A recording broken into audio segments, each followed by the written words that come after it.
And we're on the air. Hello, friends. Welcome to another Codementor office hours for today. My name is Mark from Codementor. If this is your first time checking us out, basically what we do is we get together on here and chat with an expert in a specific technology that our community has shown a lot of interest in, and we just try to really do a deep dive to up all of our skills and whatever we're talking about. And we're really excited about today's guest. We've been doing a long focus the past couple months on JavaScript, and we're going to sort of continue down that road a little bit. But in terms of some housekeeping, if this is your first time joining, if you have any questions throughout the session, if you're in the live room with us, which I see we have a couple people, feel free to use the group chat, and I'll be sort of collecting those questions as we go. We'll hit as many as we can at the end. If you are in the live broadcast from the Google Plus page, there should be a little blue Q&A button. It can be a little hard to find, but it's in the corner. And if you send questions in through there, I'll see those as well. So without further ado, I'd like to introduce today's guest, Marcos Iglesias, who is a software engineer at Eventbrite and is a specialist on JavaScript development and test-driven D3 charting. In the last few years, his success cases include companies on the B2B, e-commerce, education, and banking industries that are concerned about clean, maintainable, and easy modifiable code, willing to develop web and mobile apps that are usable, fast, and reliable. So all good stuff. He currently focuses on data visualization and business dashboards with D3.js. And in today's session, we're hoping to see some examples of what you can do with D3, as well as the workflow and all the types of things you can do in a test-driven development environment. So without further ado, please welcome Marcos. Hi guys, thank you Mark for having me here today. We're going to talk about how everybody can improve their D3 graphs code quality with test-driven development. My hope is that the main takeaway from this talk is that you should be able to write D3 on the good way. I haven't invented any of the techniques that we will talk about, but they are kind of well established right now. As I felt the pain of not having them, of not using them right now, I think is something that is worth sharing. So let's talk a little bit about me. As Mark said, work on at Eventbrite here in San Francisco. This is my Twitter handle, where I share a lot of resources, mainly about data visualization and also more general front-end stuff. I come from a small region in Spain called El Bierzo. It's really beautiful. It's a small valley surrounded by mountains, and we also have a World Heritage site like Las Médulas. It's a really beautiful place. It's an ancient Roman gold mine. Super beautiful. You should visit it sometime. So about this talk, we will start with some slides, and also I have prepared for you guys a piece of code that will implement more or less what we talk on the slides, but also that will be it will give you a jump start into D3 development. And also I have added a lot of resources at the end of the slides. So if you guys can type these URLs, you can access to the slides live and also to the code. Okay, so let's talk about D3. D3 stands for data-driven documents. Basically, it's a JavaScript library with a huge API, and that makes uses. Oops, sorry, this. Go ahead. Sorry, I muted that person. Cool. So, oops. Oh, sorry. Okay, it's a JavaScript library with a huge API, and that uses open web standards like HTML, SVG, and CSS.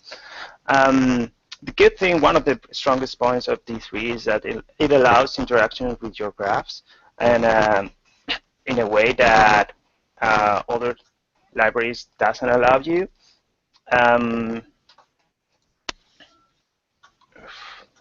Sorry. have some problems. So my notes, there we go. Oh, cool. Now we got it. So yeah, okay. Let's see.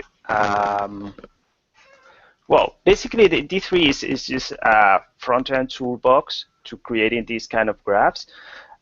So sometimes some people that need not just that, but something that is already ready-made, for example, a bar chart, a pie chart, and they just need that. Usually then I won't recommend D3 because D3 is something more kind of granular. So, but there is also several projects that use D3 as a base for for this kind of libraries of charts. And what can you do with D3? So there's a lot of possibilities about this. You can do all kind of business-like charts, like bar charts, pie charts, donut charts as well. Also, you can do these nice bubble charts. They're pretty fancy. And all kind of maps. For example, this is a choropleth that is about unemployment rates. And this one, the projections of the maps are really stunning. So you, for example, in this example, you can rotate the map and you can change the kind of the geometric view of everything. It's pretty crazy. Also, you can build dashboards, all kind of dashboards, algorithm visualization, artistic visualizations as well, interactive infographics, and also fun interactions like this call us to the max. This is really nice. It's just a small application that what it does is creates an average of blocks of the image, and every time that you hover over them, it breaks down that blocks. So at the end, well, surprisingly, what you get is a koala. Yeah. So how does D3 work? Well, basically, it just loads data and attaches it to the DOM. Then it binds that data into DOM elements and usually transforms those elements into something that is kind of meaningful visually. Now, the last part is just optional, that is the transition between these states, these transformations. And the best way of showing this is with an example. I want to talk about this example. It's from the New York Times. New York Times, they have a really amazing data visualization team. In this case, this was pretty famous indeed for D3. It's an analysis of the budget proposal for 2013, and in this graph, every bubble represents a data entry, and the transformation I was referring is that in this case is that the biggest is the budget attached to that entry. The bigger is a bubble, but also we have another transformation is that the greener means that the race against last year was higher, and if it's red, it's that it fell. Yeah. So this is cool. So we have all this data, all those entries, and each in one bubble. But what we can do as well is if we press one of those buttons, is we can change the point of view of this. We can categorize. We can, for example, order by section or by well, I don't know how you can say that. But basically, what you do is just using the same bubbles because we never change them. We just move it here and there, and we can see different point of views on the same data. And that's something that D3 can do, but I haven't seen a lot of other graphics being able to do it. I think this is one of the secrets of the popularity of D3 lately.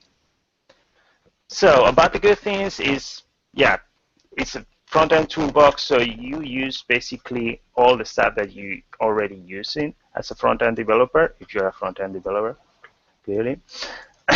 Also, we put all the data in the DOM, so it's really practical because you have all that data down there. You don't have to care of fetching it or stuff like that. It's kind of handy. Also, it comes with the animations already baked in, and you have a lot of control over your graphs. It's super granular, as we talked before, and that means that you can do whatever you really want to do with your graphs. It also has a lot of a big community doing really crazy things and new stuff every day, and a decent amount of publications like books and tutorials out there. There is a lot of stuff. But it also comes with some kind of, I just call it pain points, but basically there are some things that are basic, that are hard to work with in D3. One is the enter, update, and exit patterns. Usually hard to wrap up your mind over it. Also, the chaining code style is kind of messy. Margins and dimensions are tricky as well, and the tooltip creation is sometimes a pain. But the good thing is that this big community has also developed different patterns to deal with these problems. And the pattern that I will introduce today is one of the more advanced ones, and I think it's one of the best. But let's talk first of how do you usually work with D3.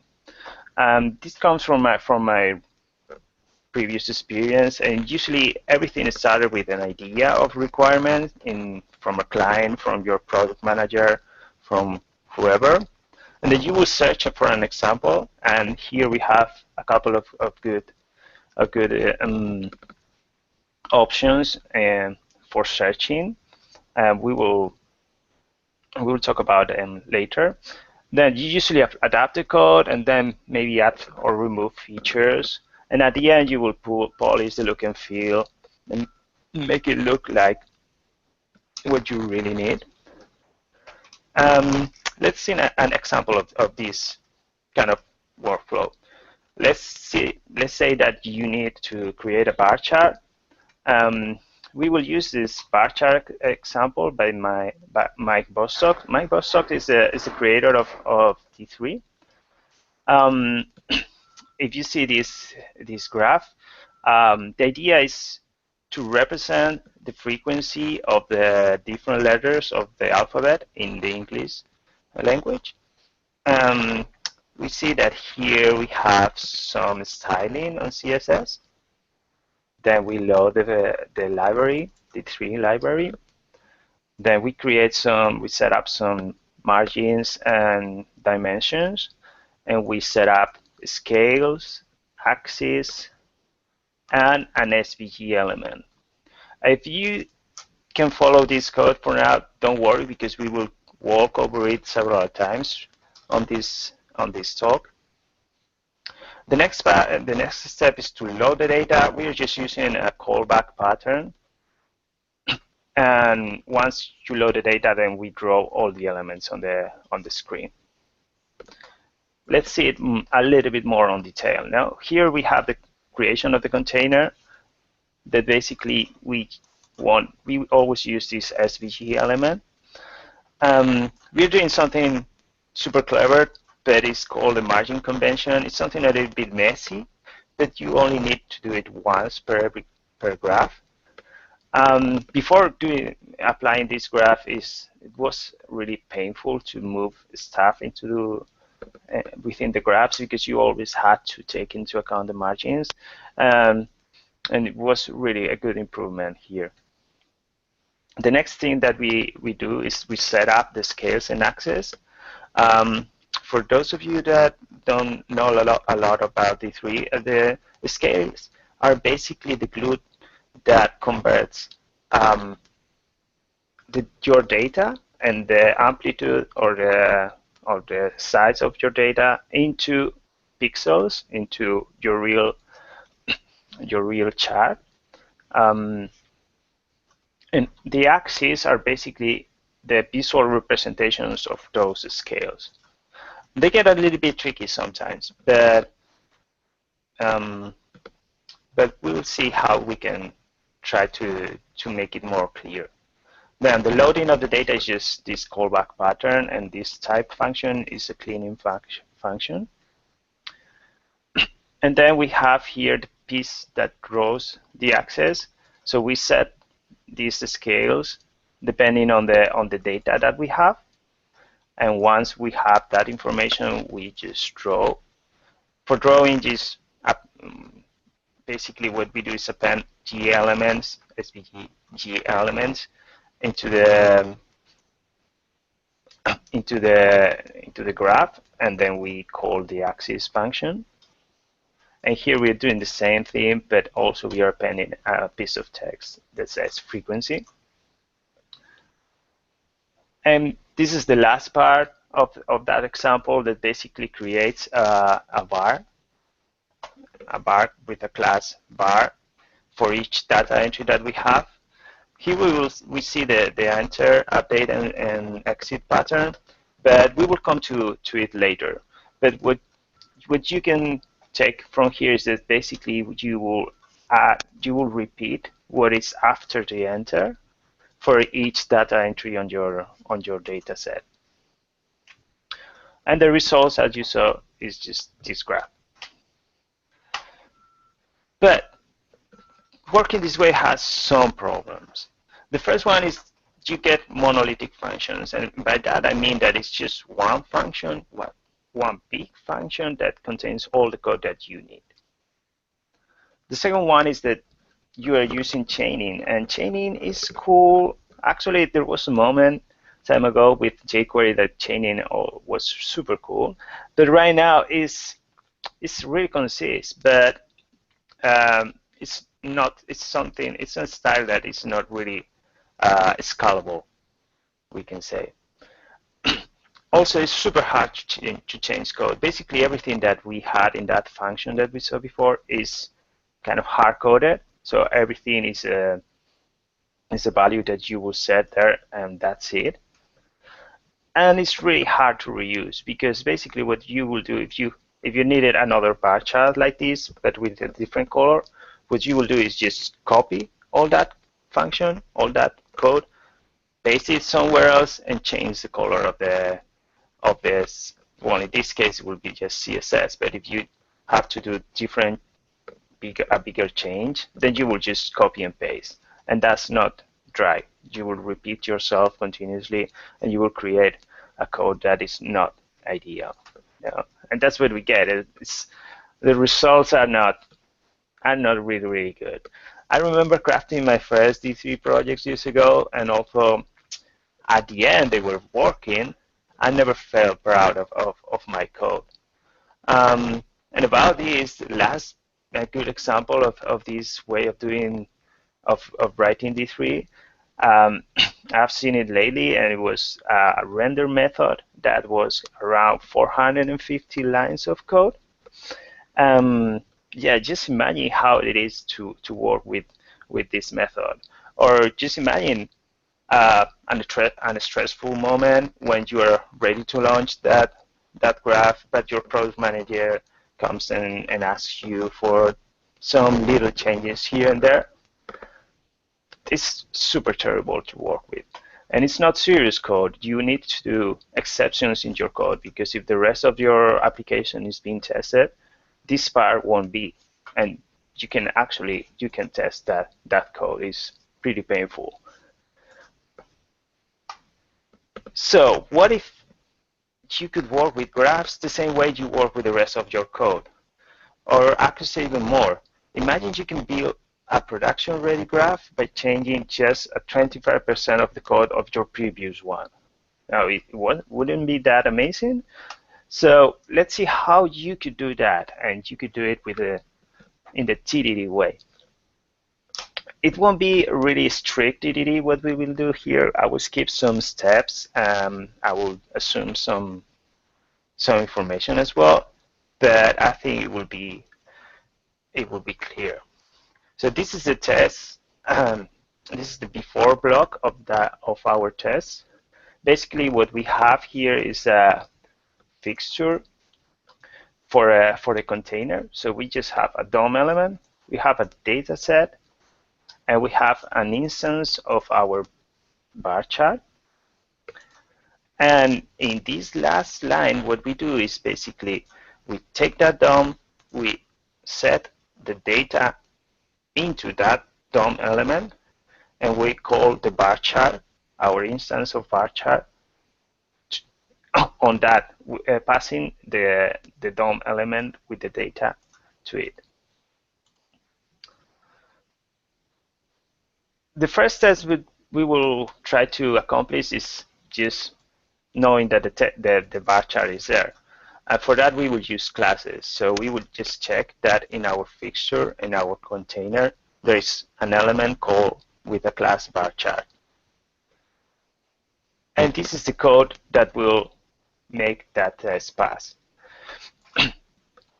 So this part is really important because this is the kind of the soul of the reusable API.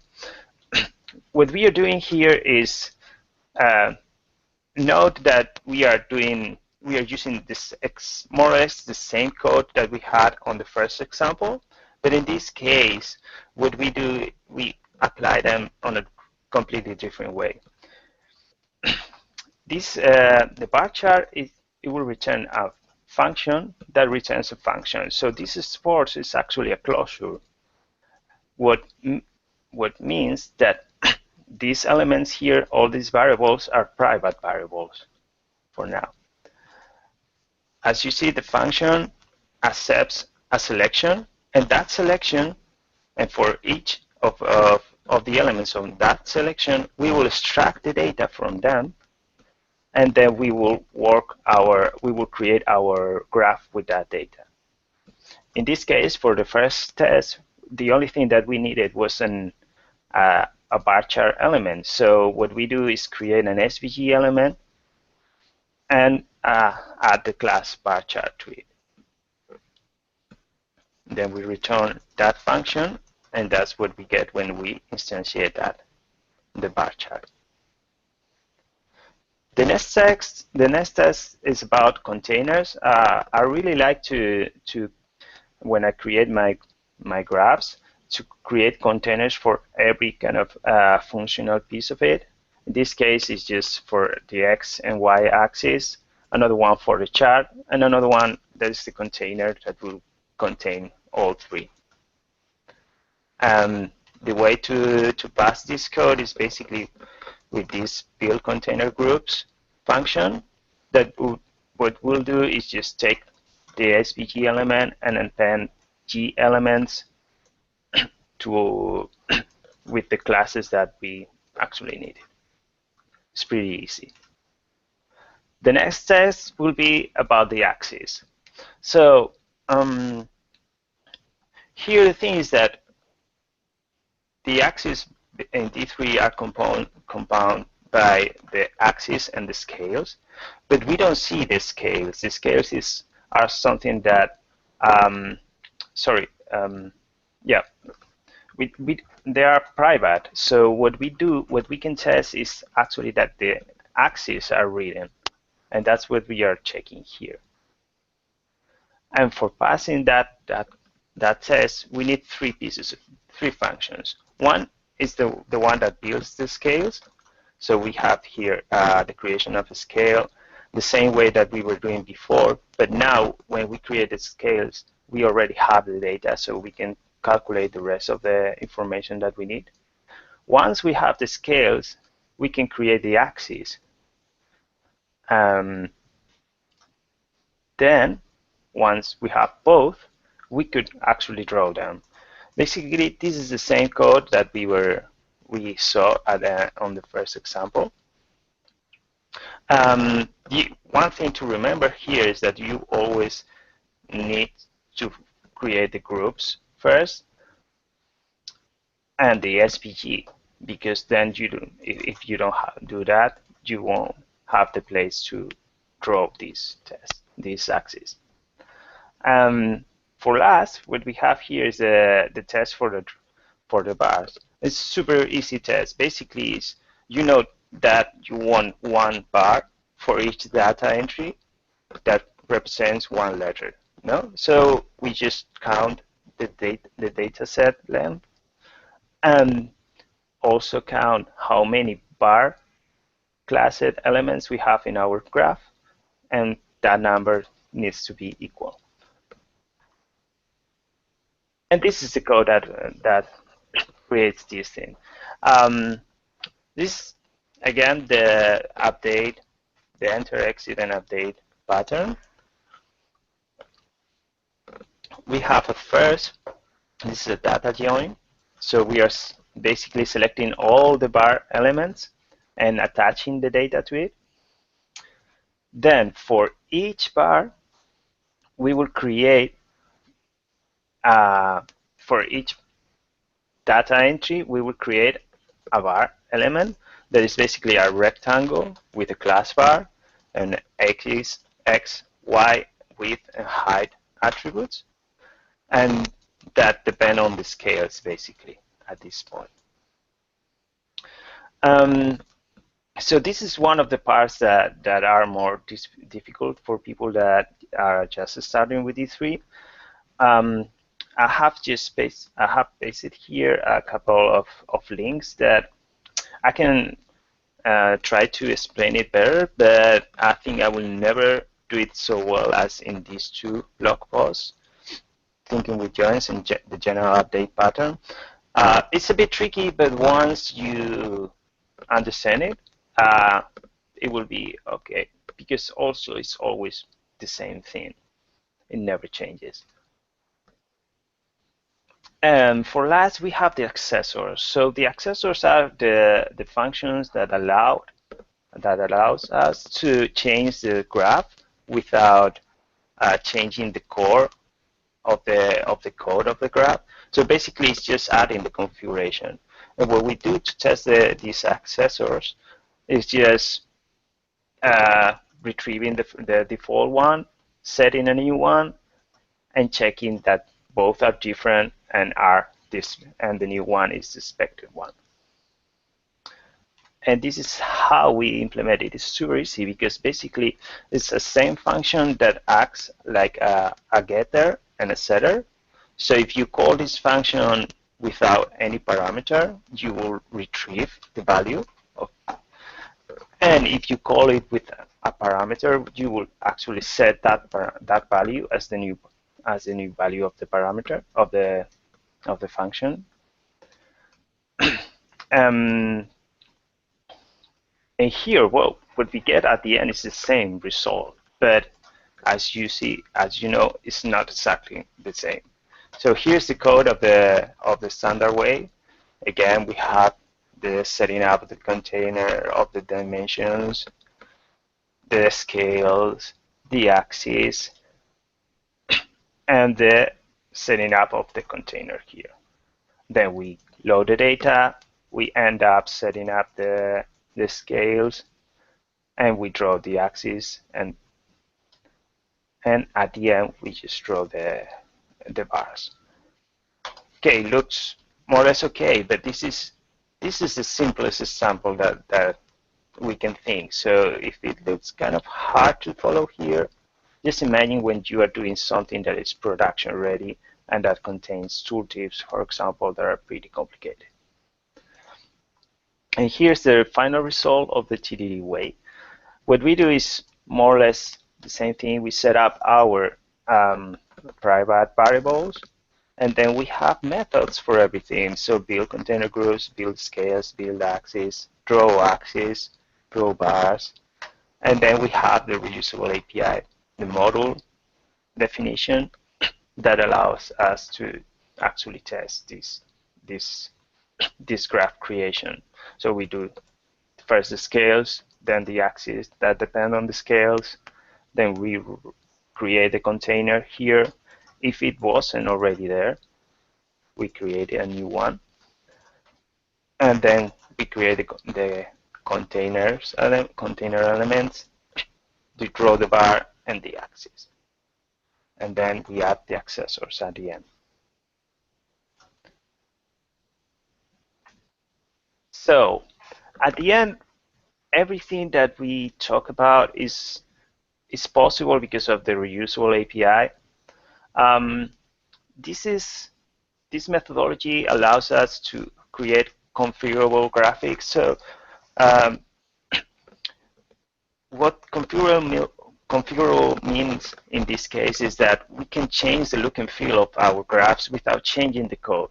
So if you look here, we could have different variables here like color, or yeah, we can have color schemes. We can try to have every of the bars on the different color. And for that, we would just create a new element here, a new variable, and we will configure that variable. It will be super easy for us to change that. It's also repeatable because with the same code, you can create different graphs in one loop. It's composable because you can create different models of this kind and compose them together like if they were Lego blocks. It's decoupled because of that um, differentiation between the core graph and the configuration of the graph. Also, it's consistent because you will kind of work always the same way. You will always at least reuse most of the graph. And at the end, and the last and more important for me is testable, because this way you won't be writing legacy code right away. You will have something that you can test, that you will know if your graph actually works or not at any time. And that's, I think, a really big deal. And now we will go through a walkthrough of the code that I have set up for you guys.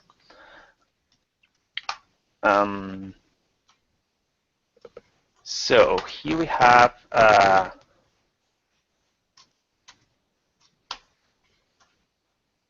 let me make this bigger.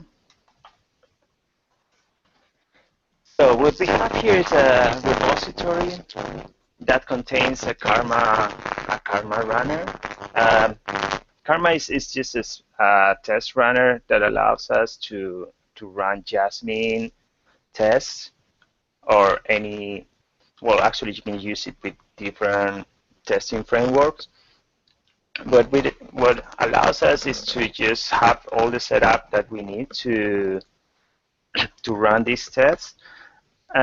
Also, it comes with this configuration object that I have set up for you guys, so that you wouldn't require little work to get started.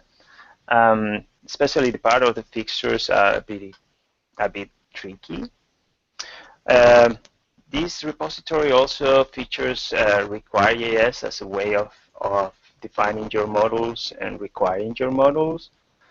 And we have Jasmine jQuery to set up the fixtures, and to also be able to use different matchers that are really useful.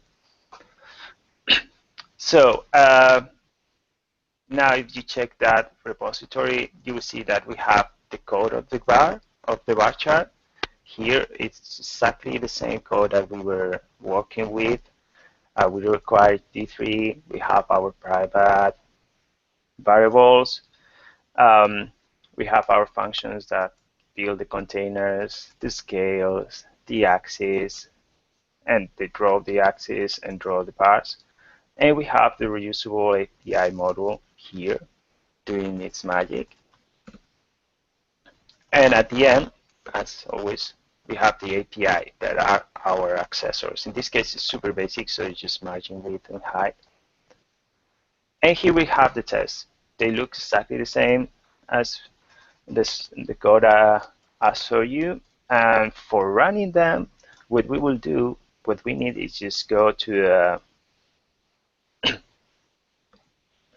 to a command line, and basically we need to type karma start, and with that we will see them running on our command line.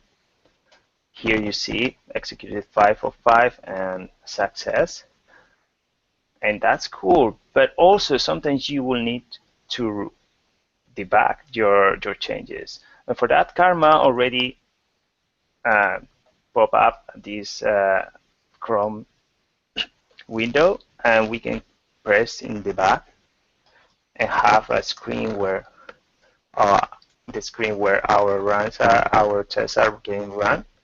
As you see right now, there's nothing here, but that's because every time that we run one of these tests, we are cleaning all our container in the after each block. So if you guys need to see how that looks, you will, best way is just to write a debugger function here, and next time we run it, that will stop at that point, just before cleaning all the code of our graphs. And here you see it, it's just without the styling on CSS, but this way you can explore the structure of the code, and you can see our SVG with the bar chart class, our container group, and our chart and X and Y axis groups.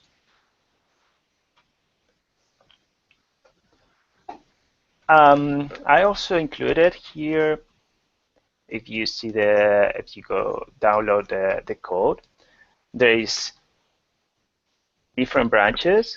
So if you guys want to kind of, for example, create this same graph, I will recommend you to go to the graph structure, the step 3. But if you want to create new graphs with this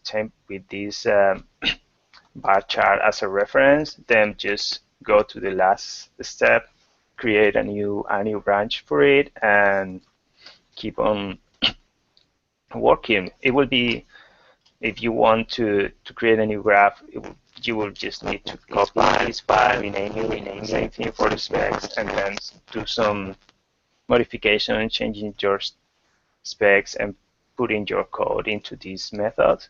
It will be pretty straightforward to kind of have something up and running in a small time. But the good thing, really the best thing of all, is that when you create a new graph from this code, you will actually reuse most of these. Sometimes, if, for example, it's a pie chart, you won't need the axis, but you will always need, for example, the containers, or draw graphs will be draw slices. But everything is kind of a little bit more structured. I think it's a lot better for you guys. As a conclusions, I think there's a better way of writing D3 JS graphs. This is something that is well known and established. Mike Bostock wrote the seminal blog post that created this, that derived in this methodology. And libraries based on D3 like NBD3 uses it. And I also found it on different books like Developing D3.js Edge and Mastering D3. It allows you to write really production-ready code. And from a point of view of an evolution of your level of D3 graphs, for me was a jump like when you jump from namespace JavaScript to using AMD models or CommonJS models. It's a huge step forward, and I think you guys will enjoy enjoy writing D3 on this way. And that's what I have for you guys today. Please take a look at my Twitter or check out my blog. And yeah, if you have some questions, now we can talk about it. Awesome. Thanks so much, Marcos. That was great. Um, yeah, guys, if anyone has any questions, feel free to either throw them in the group chat or use the Q&A app. I can get us started with a couple that were emailed in. They didn't end up seeing your exact presentation, obviously, so keep that in mind. But one Sure. question I thought was interesting about D3 was a couple people actually wanted to know, how does D3JS compare with Google Charts API? So I haven't had a lot of experience with Google Charts API. I remember doing a couple of them. I think, yeah, this is the case that I kind of mentioned before. Usually, if just let's put it the case like this, you are a small startup, you need to write some graphs, you have to do this dashboard, but you need to ship it now. You need to just do it. Then the Google API, the Google Graphs will be kind of fine. You will have just all those baking charts. You can just use it and draw it, and that will be pretty cool. But the thing is that when you actually you have specific requirements, when you have your product manager or your designer telling you, okay, I want this bar a little bit on the right, or I want this doing in a different way, then you will need to kind of get into the code of those Google Graphs, and that will be a lot harder for you. Also, if you foresee that thing, so maybe, for example, let's say you are in that case, but also you need the graph right now, maybe you can start with something like NBD3 that creates the graphs like the Google Charts will do, but also they have an underlying of D3, so you will be eventually you will be able to modify your graphs to the in a precision that you won't be able to do it with Google. Awesome. Um, I'm curious about, since we, in these office hours, we've been diving really deep on a lot of different JavaScript options, whether it's Ember or React, all the different things. What are the variables at the beginning of a project that you would look for to decide that D3 is the one you'd want to use? Yeah, that's a really good question. We had this kind of conversation in Eventbrite not long ago, because yeah, we needed to start into our graphs, and we check different possibilities. Um, in our case, was almost clear that D3 was the way because of that requirements of, okay, we want this way and just this way. We have to have complete control over our graphs. So that's why building on D3 from scratch is the best option, was the best options for us. But it's true, it could be that it's not the case, or maybe you don't have the resources to dive into it or the time to dive into it.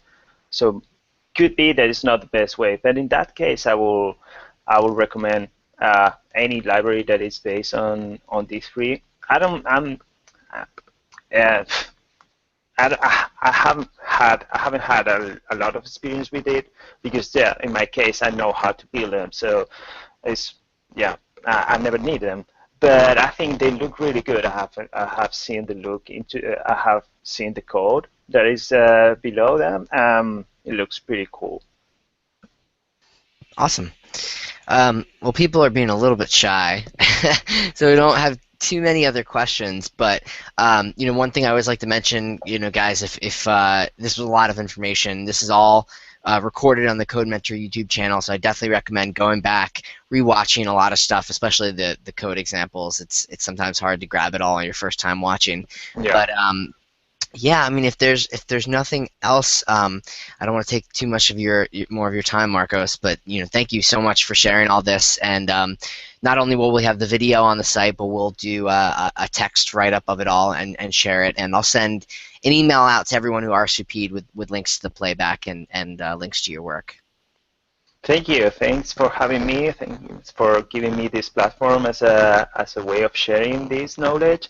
And yeah, I wish you everybody, a really pleasant way through your D3 graphs. Awesome. And is it okay if people reach out to you if they have any questions when they're watching the Sure, recording? please. I would Okay. love to either uh, through Codementor or through my Twitter. It would be perfect. I'm always happy to help. Awesome. All right. Thanks so much, everyone. We'll see you next time. Bye. All See right. you.